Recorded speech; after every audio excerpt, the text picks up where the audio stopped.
இந்த வீடியோவில் இந்த ரெண்டு கிளைம், முதல் கிளைம் என்னென்னா, if n is normal in G then n prime is normal in G.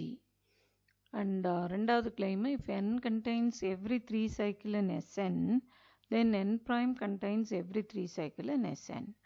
So இந்த ரெண்டு கிளைமை பேஸ் பண்ணி அதை யூஸ் பண்ணி இந்த ரிசல்ட்டை சொல்லுவோம். அது என்னென்னா, if G is Sn, the symmetric group of degree n, so அதில் அந்த if G has 3 cycles அப்படின்னா G power k also has 3 cycles அப்படிங்கிற இந்த தியரத்தை நம்ம எஸ்டாப்ளிஷ் பண்ணுறதுக்கு இந்த ரெண்டு கிளைமும் ப்ரூவ் பண்ணிவிட்டு அதுக்கப்புறம் இதை பண்ணுவோம். இதெல்லாம் எதுக்கு அப்படின்னு சொன்னால், Sn is not solvable for n greater than or equal to 5. இதுதான் நம்மளுடைய மெயின் எய்மு. அதுக்கு இதை ப்ரூவ் பண்ணோம். இதை ப்ரூவ் பண்ணுறதுக்கு இந்த ரெண்டு கிளைமும் கிளைம் பண்ணிவிட்டு இதை ரெண்டும் கிளைம் பண்ணி அதுக்கு ப்ரூஃபும் கொடுக்க போகிறோம். So if G is Sn n greater than or equal to 5 has 3 cycles, then G power k also has, that is kth derived subgroup also has 3 cycles. அது சொல்லணும். ஸோ அதுக்கு இந்த கிளைம் ஃபஸ்ட்டு எஸ்டாப்ளிஷ் பண்ண போகிறோம். If n is normal in G then n prime is normal in G. இப்போ அதுக்கு normal நம்ம சொல்லணும்னா ஒரு G in G எடுத்துக்கணும், ஒரு n prime in n prime எடுத்துக்கணும். அப்போ G n prime G inverse அது எங்கே இருக்கணும்னா, அந்த எலிமெண்ட்டை ஒரு கம்முட்டேட்டராக நம்ம எழுத போகிறோம். கம்முட்டேட்டராக இருக்கிறதுனால, கம்முட்டேட்டர் எலிமெண்ட்டாக இருக்கிறதுனால அது n ப்ரைமில் போய் உட்காரும். அப்படி தான் நம்ம எஸ்டாப்ளிஷ் பண்ண போகிறோம். ஸோ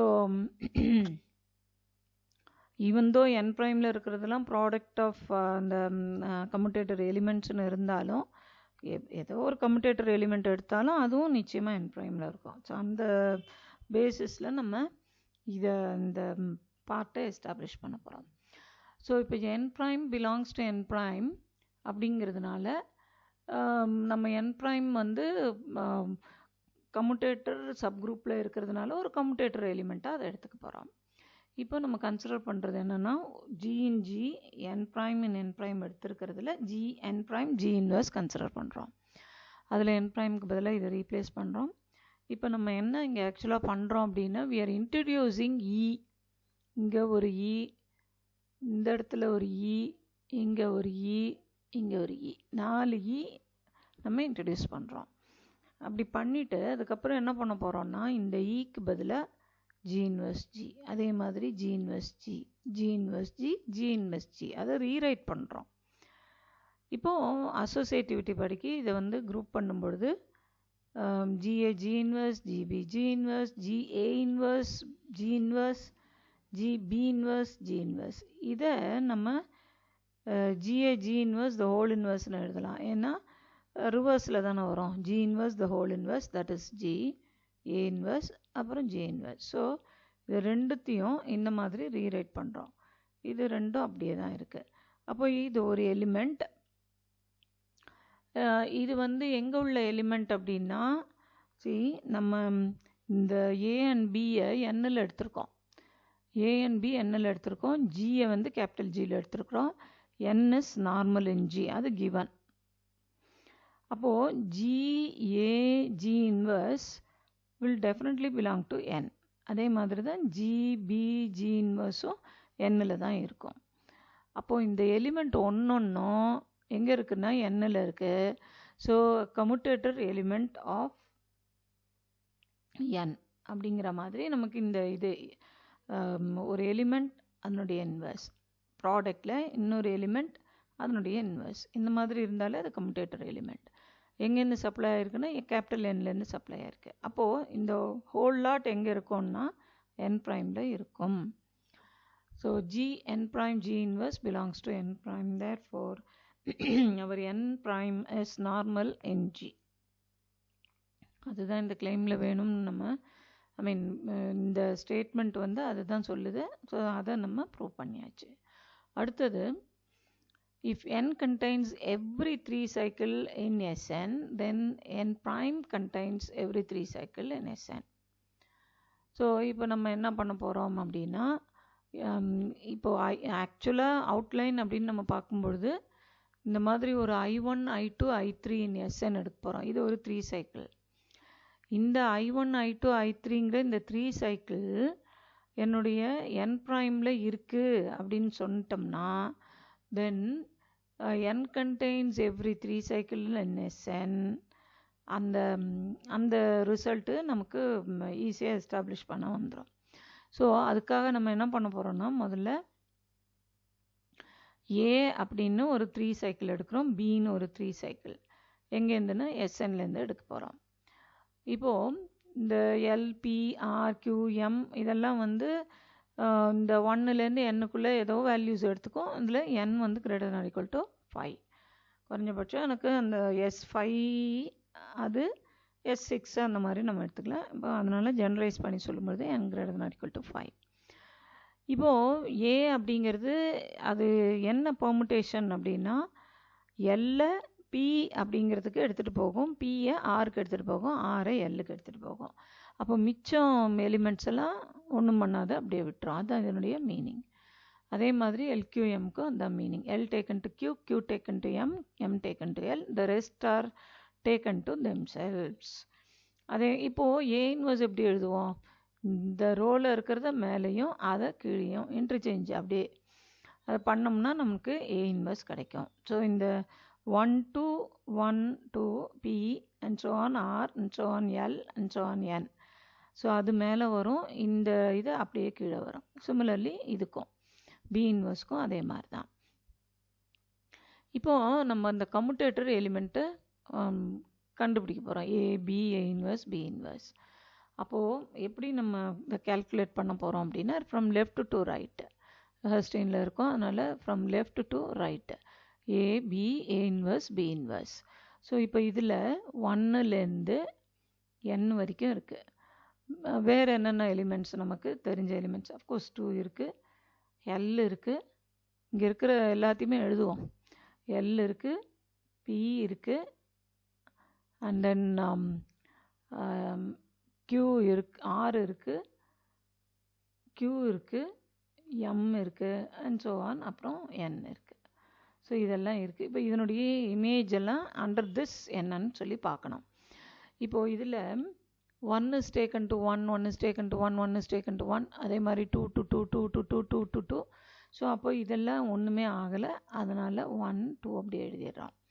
இப்போ இந்த எல்லை பொறுத்த வரைக்கும் L is taken to P. இங்கே இது எதெல்லாம் மாறி இருக்கோ அதுதான் இங்கே மென்ஷன் பண்ணியிருக்கோம். அப்போ சொல்லப்படலைன்னா அந்த பி டேக்கன் டு இட் செல்ஃப்னு அர்த்தம். So L is taken to P, P is taken to itself, and here P is taken to L, L is taken to M. அப்போது எல் எங்கே போகுது அப்படின்னா எம்முக்கு போகுது. அடுத்து பிக்கு வருவோம். P is taken to R, இங்கே R is taken to R, இந்த இடத்துல R is taken to P, and here P is taken to P. அப்போது you have your P being taken to P itself. அடுத்தது R. R is taken to L and L is taken to Q. இந்த இடத்துல Q taken to Q, whereas இங்கே Q taken to L. அப்போ R is taken to L. அடுத்தது Q.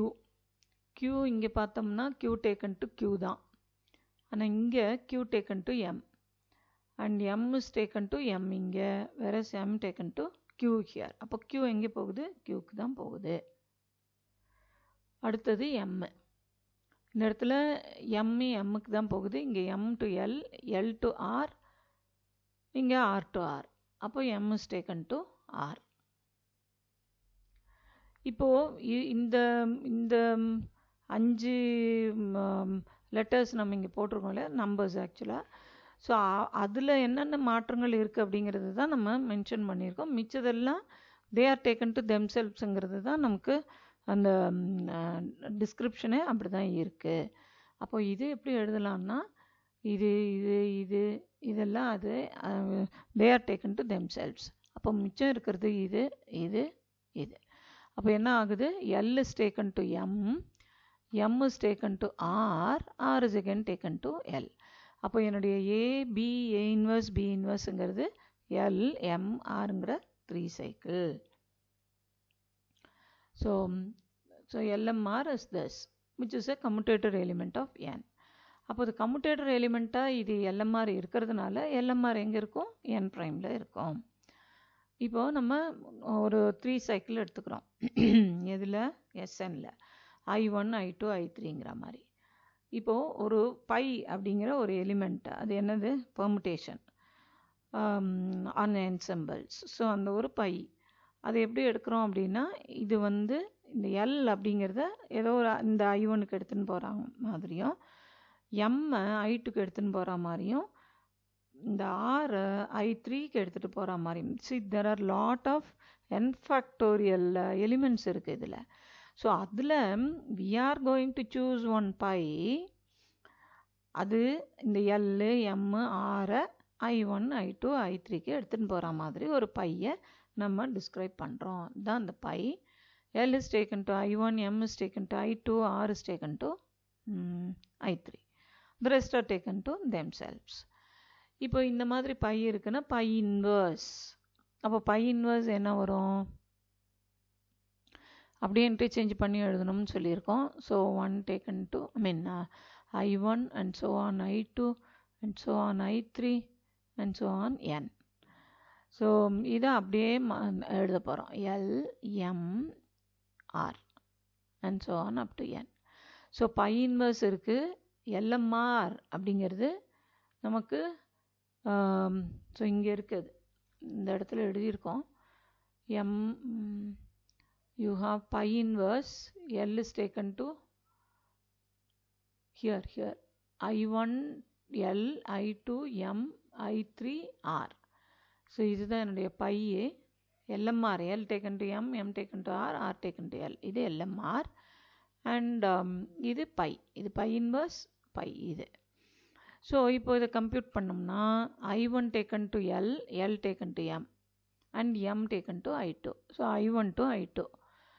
அதே மாதிரி I2 taken to M, M to R, R to I3. So I2 taken to I3. I3 taken to R, R taken to L, L taken to I1. So I3 taken to I1. அப்போ மிச்சதெல்லாம் என்ன ஆகும் அப்படின்னா, they are taken to themselves. இப்போ இந்த இடத்துல கூட இந்த LMR இங்கே மேலேயும் இருக்குன்னா, ஸோ they will be நமக்கு இந்த இதை இன்டர்சேஞ்ச் பண்ணதுனால இந்த மாதிரி we have got. அப்போது இதில் L is taken to I1னா இன்வர்ஸில் I1 taken to Lன்னு வரும். ஸோ என்னுடைய பை இன்வர்ஸ் தெரிஞ்சாச்சு, LMR என்னன்னு தெரிஞ்சாச்சு, அண்ட் பை. இப்போ இதை மல்டிப்ளை பண்ணுறச்சு இதுதான் எனக்கு வருது. ஆனால் இது என்னென்னா I1 I2 I3ங்கிற அந்த 3 சைக்கிள். அப்போது என்னுடைய I1 I2 I3ங்கிறது பை இன்வர்ஸ் LMR பை. இந்த LMR எங்கே இருக்குதுன்னு சொன்னோம்னா n ப்ரைமில் இருக்குதுன்னு சொல்லிட்டோம். அண்ட் n ப்ரைம் வந்து is normal. So n prime is normal NG. So அதுவும் நம்ம இங்கே சொல்லியிருக்கோம். n prime is normal in G. இல்லை, we'll see. இதுலேருந்து எனக்கு என்ன கிடைக்குதுன்னா, இந்த பை இன்வர்ஸ் LMR பைங்கிறது இருக்குது. Now by claim 1, if n is normal in G, n prime is normal in G. So இந்த ஃபஸ்ட்டு கிளைம் வந்து இங்கே இருக்குது. n is normal in Gனா n prime is normal in G அது இருக்குது. அதனால் நார்மலாக இருக்கிறதுனால இந்த I1 I2 I3 எங்கே இருக்குன்னா n ப்ரைமில் இருக்கும். ஸோ நான் எந்த ஒரு இந்த SNல இந்த 3 சைக்கிளில் ஏதோ ஒரு 3 சைக்கிள் தான் எடுத்திருக்கோம். அந்த ஏதோ ஒரு 3 சைக்கிள் இப்போ எங்கே இருக்குன்னா n ப்ரைமில் இருக்குது. அப்போது S3ல இருக்கிற 3 சைக்கிள்ஸ் அத்தனையும் n ப்ரைம்லேயும் இருக்கும். So that is the inference. So hence I1 I2 I3 is in n prime. Thus if n contains 3 cycle in Sn, then n prime must also contain every 3 cycle in Sn. இப்போ இந்த இடத்துல நம்ம இது LMR is in LMR, where is that? Here A inverse B inverse, அது LMR. It is there in n prime. It is there in n prime. So அந்த n prime வந்து normal இன் ஜின்னு இருக்கிறதுனால I1 I2 I3ங்கிறது n primeல இருக்கும். So and that is what we have. And so if n is normal subgroup of G with 3 cycles, then n prime is also normal with 3 cycles. claim 1 2 ரெண்டுத்தையும் use பண்ணி இதை சொல்கிறோம். claim 1ல n நார்மல்னா n prime normal, n contains 3 cycles in Sn அதே இது வந்து n prime contains 3 cycle. ஏன்னா அந்த AB A inverse B inverse அந்த LMRன்னு சொல்லிட்டோம். ஸோ அந்த LMR is in Sn also. அந்த LMR கேபிட்டல் Nல நம்ம இருக்கிற மாதிரி எடுக்கும்பொழுது n prime contains தி இந்த 3 cycle அப்படிங்கிறது நமக்கு கிடைக்கிது. ஸோ ஆக்சுவலாக இந்த LMR எடுக்கிறது டைரெக்டாக நம்ம சொல்லலை. நம்ம ஜென்ரலாக எடுக்கிறது என்னென்னா I1 I2 I3 தான் எடுக்கிறோம். I1 I2 I3ங்கிறது ஜென்ரலாக ஒரு எலிமெண்ட் இன் S3ன்னு எடுத்துட்டு அதுக்கப்புறம் அதே மாதிரியான 3 சைக்கிள் எனக்கு இதுலேயும் இருக்குது n ப்ரைமில் அதே 3 சைக்கிள் வந்து எனக்கு அவைலபிள் அப்படின்றோம். அப்போது எப்போல்லாம் எனக்கு 3 சைக்கிள்ஸ் நான் கன்சிடர் பண்ணுறேனோ அப்போல்லாம் அது n ப்ரைம்லேயும் வந்து உட்காந்துக்குது. So that is the inference. இப்போ நம்ம என்ன பண்ண போகிறோம், n வந்து ஜின்னு எடுத்துக்கிறோம். And as every group is normal in itself, n prime is normal in G. n prime இப்போ G prime மாறுது and has 3 cycle. So as G prime is normal in G with 3 cycles, இப்போ இந்த G prime வந்து normal in G with 3 cycleன்றனால இதே கான்செப்டை இப்போ இதுக்கு use பண்ண போகிறோம். ஜிக்கு யூஸ் பண்ணதை இப்போ G primeக்கு யூஸ் பண்ணோம்னா n equal to Gன்னு எடுக்கும்பொழுது n ப்ரைமில் 3 சைக்கிள் உட்காந்துருக்கு. அப்போது அதுதான் G ப்ரைமு. அப்போ G டபுள் ப்ரைம்லேயும் எனக்கு 3 சைக்கிள் உட்காந்துருக்கும். ஸோ அப்போ இப்படியே போயிட்டே இருந்ததுன்னா G bar K kth derived subgroup அதிலும் வந்து 3 சைக்கிள்ஸ் உட்காந்துருக்கும். அப்போ G bar K can never be singleton E. அது ஆகிறதுக்கு வாய்ப்பே இல்லை. அப்போது இது வந்து எப்போ இந்த குரூப் ஜி நம்ம எடுத்தாலும் அந்த இடத்துல இந்த ஜியை வந்து எஸ்என் எடுத்துருக்குறோம். ஸோ எஸ்என் ஹேஸ் நம்மளுடைய ஆக்சுவல் இது என்னென்னா எய்ம் என்னென்னா if G is equal to S N has 3 cycles then G bar K also has 3 cycles. So அதை வந்து நம்ம இங்கே எஸ்டாப்ளிஷ் பண்ணியாச்சு. ஸோ இது நெவர் எண்டிங் ப்ராசஸாக அந்த 3 சைக்கிள்ஸ் போக மாட்டேங்குது. அது அங்கேயே ஒவ்வொன்றுத்துலேயும் வந்து உட்காந்துருக்கிறதுனால it can never be singleton e. நம்ம சால்வபிள்னு சொல்லணும்னா அது அப்படியே குறைஞ்சிட்டே போகணும், போய் சிங்கிள்டன் ஈயில் போய் முடியணும். அப்போது இந்த கேஸில் அது நாட் பாசிபிள். அதனால் என்னுடைய இந்த கிளைம் இந்த result or lemma whatever it is it holds. Sn has 3 cycles அப்படின்னா G bar K also has ஜிங்கிறது Sn power K also has 3 cycles. So இப்போ Sn இஸ் நாட் சால்வபிள் சொல்லணும். அப்போ இந்த கொஷின் வந்ததுன்னா அந்த முன்னாடி இருக்கிறது எல்லாத்தையுமே ப்ரூவ் பண்ணணும். 10 மார்க்ஸ். ஸோ இப்போ ஜியை வந்து Sn எடுக்கிறோம். By the above lemma G bar K has 3 cycle. So it can never be singleton E. And therefore G cannot be solvable. So இதெல்லாம் எப்போ n greater than or equal to 5. ஏன்னா நம்ம already S3 solvable S4 solvable சொல்லியாச்சு. S5லேருந்து சால்வபிள்னு வராது. So அதுக்காக அந்த 3 cycle எல்லாத்துலேயும் உட்காந்துட்டே இருக்கும். அதனால் G bar K can never be singleton E. அதனால் இந்த க்ரைட்டீரியன் நம்ம என்ன சொன்னோம், G is solvable if and only if G is solvable if and only if G par K is singleton E. இது நம்ம சொல்லியிருக்கோம். அதனால் இது இல்லை அப்படின்னாக்கா இதுவும் இல்லை, G not solvable. So if this is the proof for இது theorem, okay, the Sn is not solvable தனியாகவே ஒரு கொஷின் 10 மார்க்ஸில் கேட்கப்படலாம். So thank you.